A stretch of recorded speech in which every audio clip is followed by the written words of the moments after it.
ويوم هنين إذ أعجبتكم كثرتكم فلم تغن عنكم شيئا وضاقت عليكم الأرض بما رحبت ثم وليتم مدبرين ثم أنزل الله سكينته على رسوله وعلى المؤمنين وأنزل جنودا لم تروها وعذب الذين كفروا وذلك جزاء الكافرين ثم يتوب الله من بعد ذلك على من يشاء والله غفور رحيم.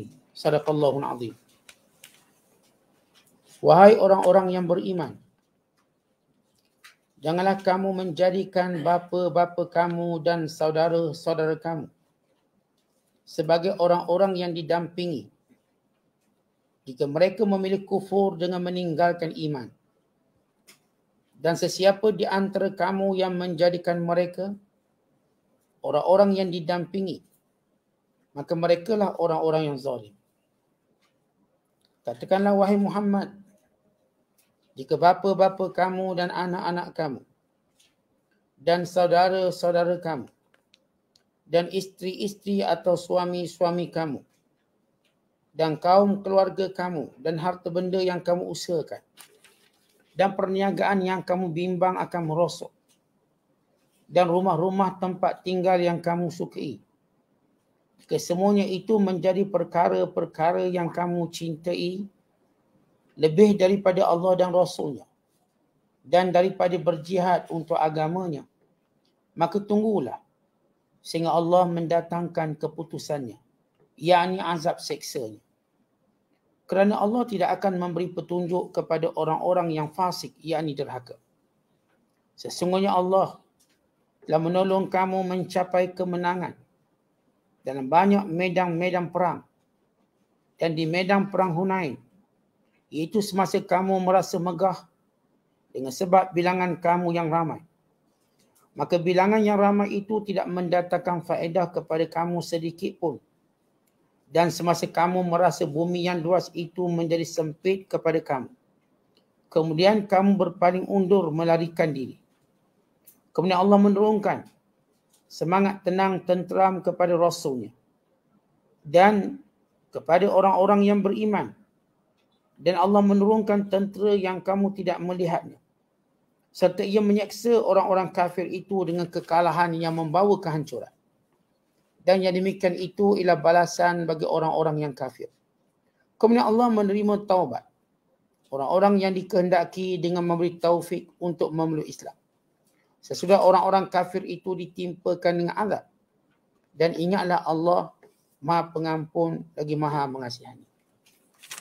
Masih lagi kita berada dalam penafsiran surah Taubah, surah yang ke-9 pada juzuk yang ke-10, pada ayat yang ke-23 sehinggalah ayat yang ke-27. Ayat-ayat yang kita bacakan ini menjelaskan betapa pentingnya orang beriman meletakkan Allah dan Rasulnya dan jihad pada jalan Allah, mengatasi segala-galanya. Bahkan mengatasi hubungan kekeluargaan yang akrab, yang hampir, yang dekat. Sama ada ayah, anak, saudara, mara atau keluarga. Maka kesemuanya itu tidak boleh mendahului kecintaan pada Allah dan Rasulnya, serta kecintaan untuk berjihad pada jalan Allah SWT. Dan Allah Ta'ala memberi amaran, siapa yang meletakkan kecintaan makhluk mengatasi kecintaannya kepada Allah dan Rasul dan jihad pada jalan Allah, maka dia akan ditimpa dengan hukuman Allah Subhanahu Wa Ta'ala. Sama ada hukuman yang bersifat segera ataupun hukuman di hari akhirat kelak. Dan demikian juga ayat-ayat yang kita bacakan menceritakan satu kisah peperangan, iaitu peperangan Hunain. Peperangan yang menjelaskan kepada orang beriman, bukan kepada manusia, bahawa suatu kemenangan itu diperolehi kerana pertolongan Allah, bukannya kerana bilangan tentera dan juga persenjataan. Bukan juga kerana kekuatan fizikal dan segala perkara yang bersifat material dan zahir. Supaya kita mengetahui hakikat kejadian dan hakikat takdir Allah atas muka bumi ini, semuanya dengan izin Allah SWT. Dan juga ayat-ayat yang kita bacakan menceritakan bila kita menginginkan akhirat, maka akan datang dunia bersama dengannya, dengan tidak menjejaskan akhirat kita. Tetapi kalau kita inginkan dunia, akhirat tidak akan sampai. Dan dunia belum tentu kita peroleh, melainkan dengan penuh kecacatan dan penuh keaiban. Maka ini intipati umum pada ayat-ayat yang kita bacakan. Allah Ta'ala menyebut pada ayat yang ke-23, Ya ayyuhalladzina amanu, wahai orang-orang yang beriman.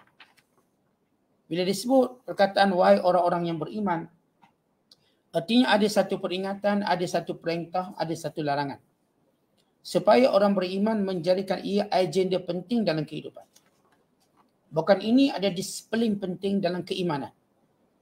Kerana setiap ayat-ayat yang menyebut ya ayyuhalladzina amanu, ia menuntut satu disiplin yang tinggi untuk keimanan yang sempurna. Bila orang-orang beriman, sebahagian mereka gagal memahami perintah ini, maka mereka tidak punya disiplin iman. Bila tidak mempunyai disiplin iman, maka iman mereka akan menurun, mendadak, dan boleh menyebabkan kepada kekufuran. Kata Allah, wahai orang yang beriman, la tattakhidhu aba'akum wa ikhwanakum awliya. Jangan kamu menjadikan ayah-ayah kamu dan saudara mara kamu, adik-beradik kamu sebagai awliya, sebagai teman-teman rapat. Yang kamu dengar pendapat dan pandangan serta nasihat. Kalau sekiranya mereka ini istahabbul kufra 'alal iman. Kalau mereka ini lebih cintakan kekufuran daripada iman. Kita diminta dan kita memang menjadi fitrah suka mendengar nasihat-nasihat orang yang dekat dengan kita. Yang dekat dengan kita itu siapa? Ayah-ayah kita, adik-beradik kita. Maka kata-kata mereka akan menjadi satu dorongan pada kita, satu pandangan, bukan mungkin satu penyelesaian pada masalah kita. Namun kalau sekiranya ayah-ayah dan saudara mara ini ialah orang yang kafir dan mereka meletakkan kekafiran lebih tinggi pada nilai iman, maka ketika itu tidak dibenarkan, bahkan dilarang sama sekali untuk orang-orang yang beriman mendengar pandangan dan pendapat mereka. Ini yang kita sebut pandangan pendapat yang menyalahi agama. Tapi kalau sekiranya dia beri pendapat, pandangan berkaitan bisnes, berkaitan kehidupan seharian yang tidak bertentangan agama, maka itu tidak ada masalah.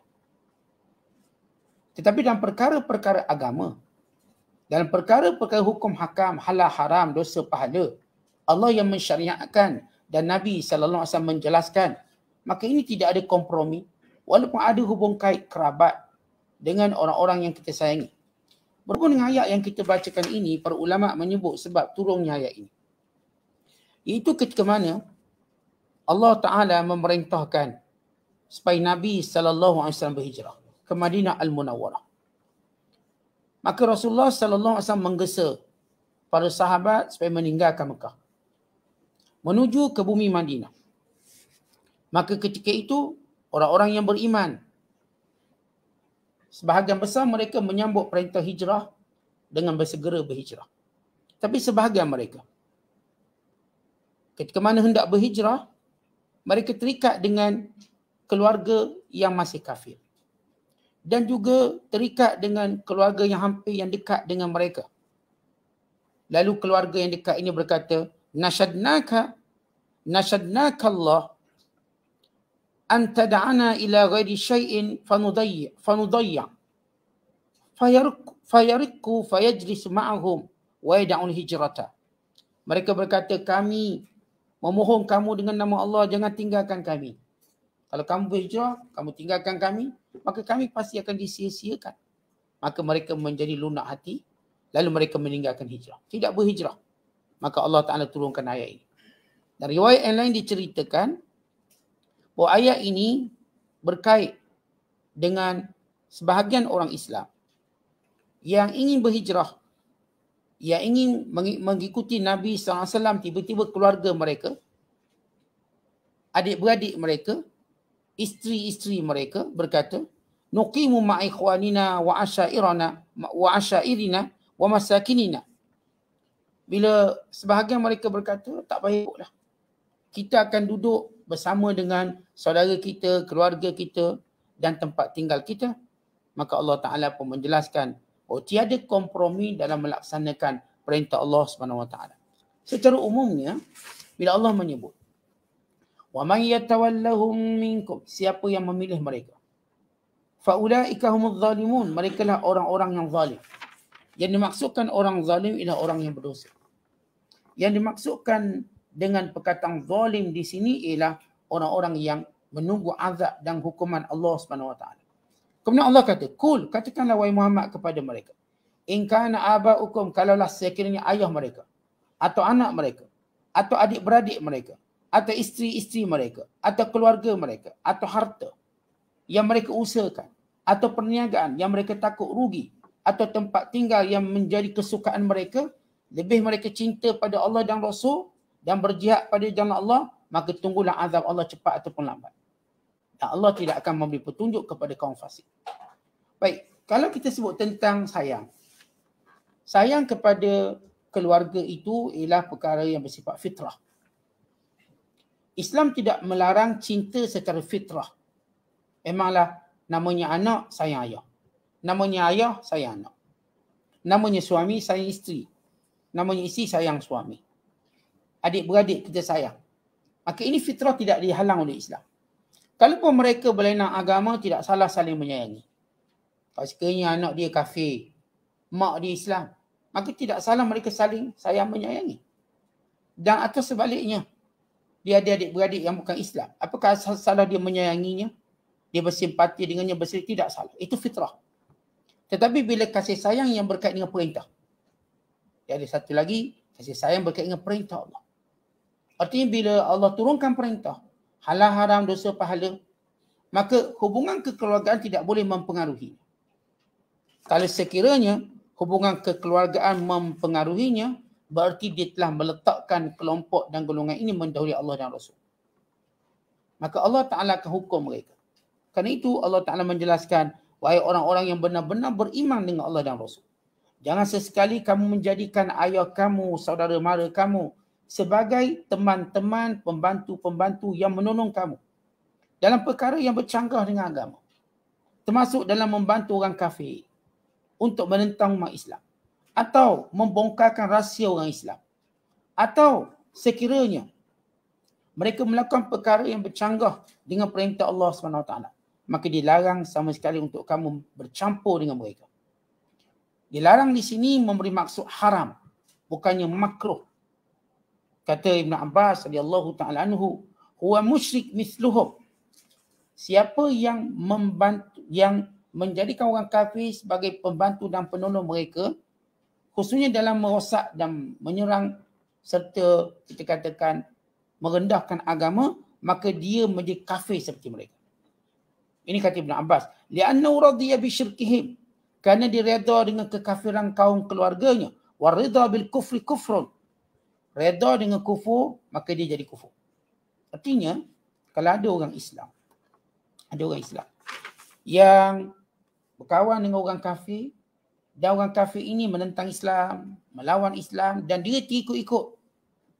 Dia pun bersama-sama sebagaimana kita ceritakan semalam dalam perang Badar, di kalangan orang-orang yang lemah yang duduk bersama-sama dengan orang kafir untuk melawan Nabi SAW.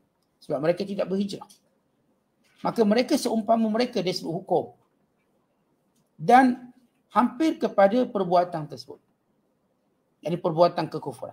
Ya sebagaimana kita sebut, cinta kepada kaum keluarga secara fitrah tak salah. Tak salah kita sayang, kita menyayangi, kita bersama dengan keluarga yang bukan Islam dan hal-hal kekeluargaan tak salah. Yang dimaksudkan dalam ayat ini dalam perkara yang berkait dengan agama. Di sini kalau kita perhatikan ayat ini, ada 8 jenis. 8 kelompok yang kita diberi amaran atau boleh ditasnifkan, dikategorikan kepada 4 kategori. Kategori yang pertama itu kategori yang disebut sebagai aqarib. Mana-mana kaum kerabat, nama ayah, nama anak, sekalian keluarga disebut sebagai aqarib ini yang menghalang ke arah agama, maka tolak mereka. Dan kategori kedua yang disebut sebagai harta. Maka mana-mana harta yang diusahakan, harta yang mana kita suka simpan, kalau boleh menyebabkan agama kita terancam, kita masih simpan harta benda, tidak membelanjakannya untuk berjihad pada jalan Allah Subhanahu Wa Taala, maka kita juga akan binasa. Dan yang ketiga ialah keinginan untuk berniaga dan takut rugi. Yang tadi kita pegang harta. Pegang harta kita tadi sampai kalau ada perintah supaya zakat, kita tak nak zakat. Perintah untuk berjihad, keluarkan duit untuk memperjuangkan Islam, tak nak keluar. Maka ini juga mendapat amaran dari Allah. Dan yang ketiga ialah orang yang berusaha cari rezeki, cari harta. Tetapi cara mereka cari sehingga menghalang daripada perintah Allah. Terlibat dengan riba, rasuah, tapi nak cari ini. Maka ini juga mendapat amaran daripada Allah. Dan yang keempat, orang-orang yang cinta kepada tempat tinggal. Seolah-olah kata ulama bahawa siapa yang ta'alluq dia, hubung ataupun kita katakan ada kaitan yang kuat untuk bercampur dengan kaum keluarga, ketamakannya pada harta dan usahanya yang pelbagai bagi mencari harta dan cintanya kepada tempat tinggal dan negara, yang kalau semuanya ini mengatasi agamanya, maka tunggulah kebinasaan daripada Allah. Daripada empat perolehan ini, perolehan keluarga, simpanan harta dan juga memperolehi harta serta tempat tinggal termasuk negara. Kalau kesemua empat perkara ini mengatasi perintah Allah, perintah Rasul dan berjihad pada jalan Allah SWT, maka tunggulah kebinasaan. Maka pasti akan binasa, pasti akan dihukum oleh Allah, diazab oleh Allah SWT. Kemudian Allah Ta'ala menjelaskan pada ayat yang berikutnya. Laqad nasarakumullah fi mawatina katsiratin wa yawma Hunain. Sesungguhnya Allah Ta'ala telah membantu kamu dalam banyak peperangan. Dan termasuklah peperangan Hunain. Bila Allah Ta'ala kata, Allah menolong orang beriman dalam banyak tempat. Iaitu siri-siri peperangan yang banyak, yang pelbagai. Setengah ulama berkata peperangan yang mendapat ataupun yang dilalui oleh Nabi SAW sebanyak 80 peperangan. Setengah berkata bahawa dia kurang daripada 80 peperangan yang berlaku pada zaman Nabi SAW, cuma 21 perang. Yang hanya 8 sahaja yang disertai oleh Rasulullah. Itu perang Badar, perang Uhud, perang Ahzab, perang Mustalik, perang Khaybar, perang Mekah atau Fatu Mekah, perang Hunain dan juga perang Taif. Ini 8. Dan termasuk satu lagi ialah peperangan Tabuk. Manakala di sana ada disebut sebagai Saraya. Saraya maknanya Rasulullah hantar bala tentera pergi perang. Nabi tak pergi. Pada zaman Rasulullah ada 36 Saraya. Ini ada 21 peperangan pada zaman Nabi SAW. Nabi berperang sebanyak 8. Berperang maksudnya Rasulullah SAW pegang pedang lah berperang. Iaitu perang Badar, Uhud, Ahzab, Mustalik, Khaybar, Makkah, Hunain dan Taif. Manakala Tabuk Rasulullah tak pegang. Maksudnya Tabuk tadi tak berlaku perang. Baginda SAW pergi dan musuh pun lagi. Maka tidak disebut berlaku perang secara mubasyarah atau perlakuan Nabi SAW. Yang lain Nabi memang bertindak di medan perang. Melawan musuh. Bertempur dengan musuh. Dalam peperangan tersebut. Maka Allah Ta'ala mengingatkan kepada Rasulullah SAW dan kepada orang beriman seluruhnya, banyak peperangan yang Allah Ta'ala tolong. Wa yawma Hunain, dan Allah menyebut secara khusus peperangan Hunain. Baik, kenapa Allah Ta'ala sebut dalam peperangan Hunain? Ya, peperangan Hunain itu peperangan yang juga dinamakan sebagai peperangan Autos. Nama lain bagi Hunain ialah perang Autos atau dikenali juga dengan perang Hawazin. Selain daripada perang yang disebut peperangan Hunain. Hunain ialah satu tempat. Satu tempat yang lebih kurang 3 batu daripada Mekah. Lebih kurang 6 ataupun 6 kilometer daripada Mekah. Di mana dalam peperangan tersebut itu satu lembah antara Mekah dan Taif. Lebih kurang 3 batu daripada Taif. Peperangan di Hunain ini umat Islam berjumlah 12,000 orang. 10,000 daripada tentera yang membuka kota Mekah. Sebab perang ini berlaku pada tahun ke-8 Hijriah. Pada bulan Syawal. Kita tahu pembukaan kota Mekah berlaku pada bulan Ramadan. 20 Ramadan. Ada yang menyebut 21 Ramadan. Selepas Nabi SAW membuka kota Mekah, maka Nabi memburu pula golongan Hawazin di tempat bernama Hunain. Hawazin pakat dengan beberapa kabilah-kabilah Arab yang lain. Maka perang ini berlaku pada tahun yang sama, itu pada tahun ke-8. Tetapi bulan Syawal. Bulan Ramadan Rasulullah buka kota Mekah dan jumlah tentera yang Rasulullah bawa daripada Madinah 10,000 orang. Manakala di Mekah 2,000 orang memeluk Islam. Maka membentuk 2,000 orang menjadi tentera di kalangan orang Mekah, membentuk 12,000 orang. Maka Rasulullah bergerak di satu kawasan namanya Hunain. Ketika itu umat Islam berjumlah 12,000 orang, maka sebagian orang Islam merasa kagum. Mereka berkata, lan nughlab yawm min qillatin. Mulai hari ini kami tak akan kalah sebab kami ramai. Bila Rasulullah dengar benda tu, Nabi merasa susah hati. Ayat tu bahaya. Kerana sejarah menunjukkan umat Islam menang sebab jumlah sikit, bukan banyak. Perang Badar sikit. Perang Uhud sikit. Perang Khandaq, Ahzab sikit. Kebanyakan perang itu umat Islam jumlahnya lebih kecil daripada musuh. Termasuk peperangan Mu'tah sikit. Tiba-tiba ada seorang Islam berkata, kita takkan sekali-kali kalah sebab kita sikit. Sebab kita dah ramai, dah kuat. Ucapan itu menyebabkan Nabi SAW bimbang. Kerana ini takjub, ujub. Mula melihat kemenangan itu bergantung kepada bilangan tentera. Sebab itu Allah dah ingatkan, selama ini Allah bantu kamu dalam banyak peperangan, apakah jumlah kamu ramai? Wa yawma Hunain, dan ingatlah pada hari Hunain.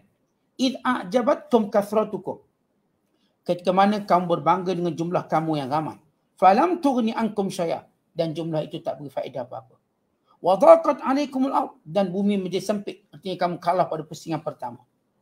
Thumma wallaitum mudbirin, lalu kamu bertempiaran lagi kerana serangan musuh. Di mana kalau kita lihat peristiwa Hunain, dia ada satu kabilah namanya kabilah Hawazin. Kabilah Hawazin dia sama kuat dengan kabilah Quraisy. Dan mereka saling bersaing. Bila mana Hawazin mendengar orang Mekah, orang Quraisy kalah dalam perang. Itu pembukaan kota Mekah. Lalu ketua Hawazin bernama Malik bin Auf An-Nasri mengisytiharkan perang. Lalu berkumpullah kabilah Hawazin dan kabilah Saqif yang tinggal di Taif. Dan juga kabilah-kabilah yang lain. Pimpinan-pimpinan yang lain. Dan mereka membawa bersama mereka seluruh harta mereka. Seluruh kambing-kambing mereka, unta-unta mereka. Isteri-isteri mereka, wanita-wanita mereka, anak-anak mereka. Kerana apa? Kerana mereka nak tunjukkan ramai jumlah mereka. Di mana jumlah yang mereka kumpulkan, setengah ulama mengatakan jumlah tentera mereka ialah 4,000 orang. Tentera saja, tidak termasuk kanak-kanak, wanita, binatang, dibawa beramai-ramai biar nampak ramai. Dan setengah berkata jumlah mereka seramai 8,000 orang. Lalu berlaku pertempuran di mana Nabi SAW bila mengetahui bahawa jumlah tentera musuh ini juga kuat. Dan orang Hawazin mereka punya pengalaman perang yang hebat. Dan strategi yang ampuh. Mereka melakukan strategi yang menyebabkan umat Islam bertempiaran lagi pada permulaannya. Di mana Nabi SAW ketika itu melihat persenjataan yang kurang, maka Nabi minta tolong daripada Safwan bin Umayyah. Safwan bin Umayyah ini orang kafir. Nabi minta sewa atau minta pinjam senjata-senjata dan baju besi. Maka ini menunjukkan bahawa boleh menyewa peralatan orang bukan Islam. Bahkan mengikut satu riwayat, Safwan juga turut berperang. Turut berperang bersama Nabi SAW. Ketika peperangan Hunain. Adapun dalam peperangan lain Nabi pernah tak menerima orang kafir kerana ketika itu orang Islam belum kuat. Supaya kemenangan itu dilihat supaya kemenangan Islam bukan kemenangan orang kafir. Hari ini orang Islam dah kuat. Maka Nabi meminta tolong Safwan bin Umayyah untuk terlibat dalam peperangan. Dan bila umat Islam tengok ramai, kemudian ada kepakaran yang banyak, senjata pun banyak, mereka rasa mereka tak akan kalah. Mereka lupa bertawakal pada Allah, mereka bertawakal pada harta. Mereka bertawakal pada jumlah. Mereka bertawakal pada tentera. Mereka bertawakal pada pengalaman silam mereka. Akhirnya mereka kalah. Ia satu pelajaran yang besar. Sebab itu Allah menyebut perang Hunain, kerana perang Hunain pelajaran yang kedua terbesar selepas peperangan Uhud. Kita tahu dalam Quran, cerita paling panjang cerita tentang perang Uhud.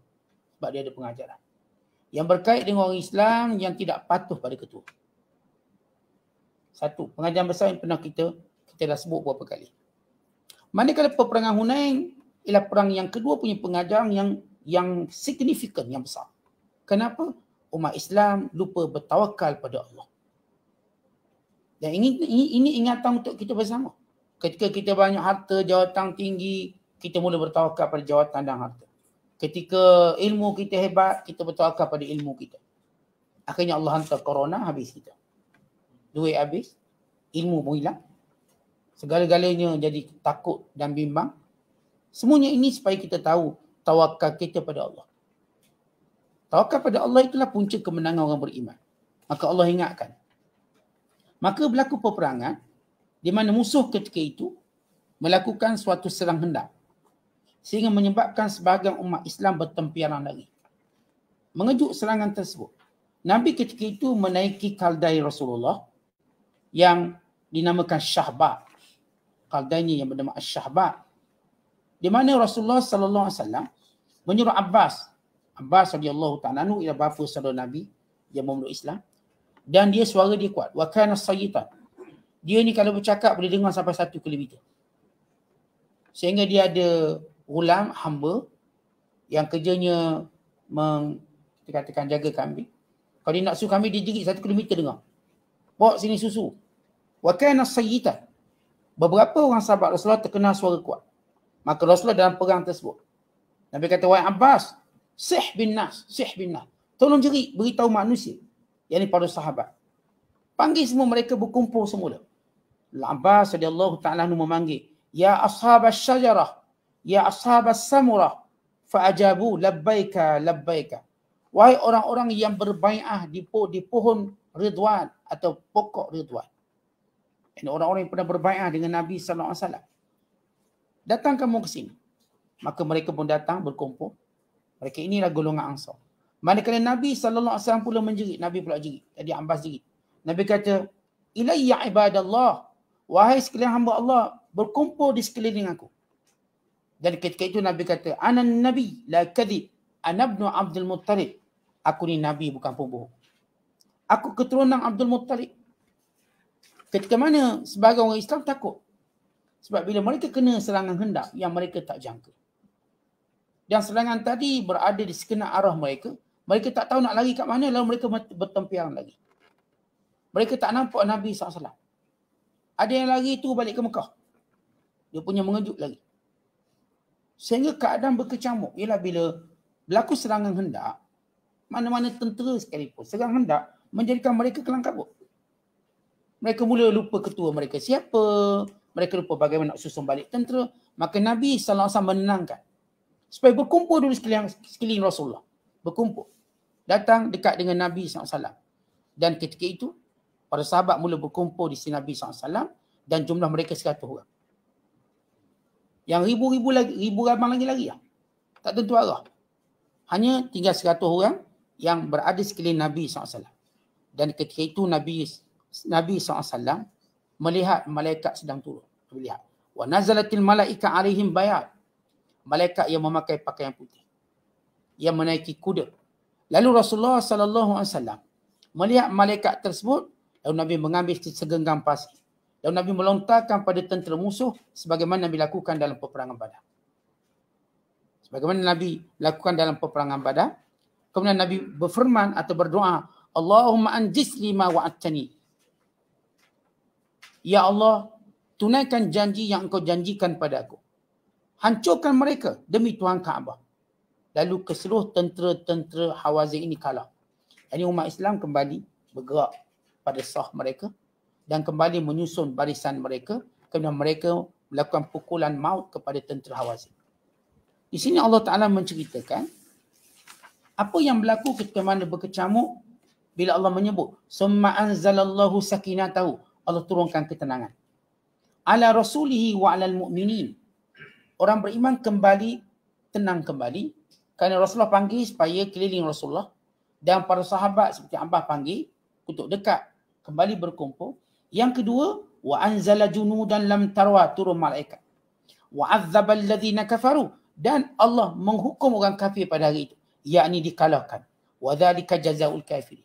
Di mana secara ringkas tentera Hawazin dikalahkan dan ditawan di kalangan mereka seramai 6,000 orang. 6,000 orang ditawan dan dirampas sebanyak 24,000 ekor unta dan 40,000 ekor kambing. Dan juga berkilo banyaknya emas, fiddah ataupun kita sebut perak, ini harta-harta mereka.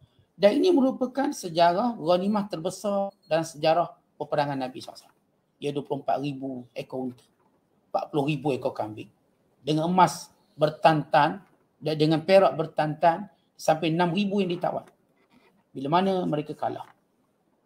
Dan Nabi SAW pun membahagikan harta ataupun menyusun tentera Islam kembali. Ketika itu pemimpin-pemimpin mereka, ke mana Rasulullah SAW berehat di satu kawasan namanya Ji'ranah. Nabi beliau lepas tamat perang Hawazin, apa Nabi buat atau perang Hunain, Nabi gerakkan tentera untuk kepung Taif. Sebab Taif membekalkan tentera. Dan Nabi mengepungnya selama 20 hari. Namun kepungan tadi tidak menjadikan golongan Taif kalah. Yang Taif bertahan sebab dia ada laluan lain dapat bantuan. Maka Rasulullah SAW memilih untuk berehat di Ji'ranah. Dan di situ Nabi melakukan umrah di Ji'ranah. So duduk kat situ. Maka orang-orang Taif tahu walaupun kepungan tadi tidak berjaya, mereka sudah kalah. Lalu mereka datang jumpa Nabi SAW. Manakala golongan Hawazin juga datang jumpa Rasulullah. Mereka kata, ya Rasulullah, kami mengaku kalah. Dan kami ingin memeluk Islam. Kami nak peluk Islam, kami nak bertaubat. Dan kami ingin ikut pegangan dan apa yang engkau bawa. Maka berikan kepada kami, pulangkan kepada kami hak-hak kami. Kata Nabi SAW, kamu pilih salah satu dari dua. Sama ada kamu pilih harta atau pilih keluarga. Jadi kalau kamu pilih harta, kami hantar baliklah unta, kambing, beri balik. Tapi keluarga kamu, kami tawan. Jadikan sebagai hamba. Kerana bila musuh memeluk Islam, maka mereka tak macam musuh yang tidak memeluk Islam. Yang kesemuanya ditawan dan harta dibahagikan. Kalau musuh itu memeluk Islam, maka mereka diberi pilihan dulu. Pilihan pertama, sama ada mereka boleh ambil kawan keluarga mereka balik. Atau mereka mengambil harta sahaja. Kawan keluarga tak boleh ambil. Maka pemimpin mereka datang bertemu Nabi SAW. Itu Malik bin Auf An-Nasri. Dia kata, ya Rasulullah, saya nak ambil keluarga saya. Harta tu ambil lah. Maka dipulangkan semua keluarga. Maka Nabi SAW memerintahkan umat Islam supaya melepaskan semua tawanan-tawanan. Di kalangan kanak-kanak, di kalangan wanita, di kalangan lelaki. Sebab ini, kata Nabi SAW, mereka datang dalam keadaan mereka Islam. Maka kami beri mereka pilihan sama ada nak anak beranak ataupun nak harta. Lalu mereka memilih ahsab, yakni keluarga. Maka siapa yang ada di tangannya kaum keluarga mereka, bebaskannya. Kalau tak nak bebaskannya, maka kami bayar ganti rugi. Jadi kalau tak nak bebas percuma. Sebab ni dah diberi, maka kami bagi ganti rugi. Namun umat Islam memilih untuk membebaskannya secara percuma. Jadi semua ikut perintah Nabi SAW. Dan salah seorang ditawan ialah kakak Nabi SAW sendiri. Iaitu kakak susuan bernama Syaimah. Syaimah radhiyallahu ta'ala anha merupakan kakak susuan Rasulullah yang merupakan anak kepada Haris bin Abdul Uzza. Iaitu bapa susuan Rasulullah. Iaitu suami kepada Halimatus Sa'diyah.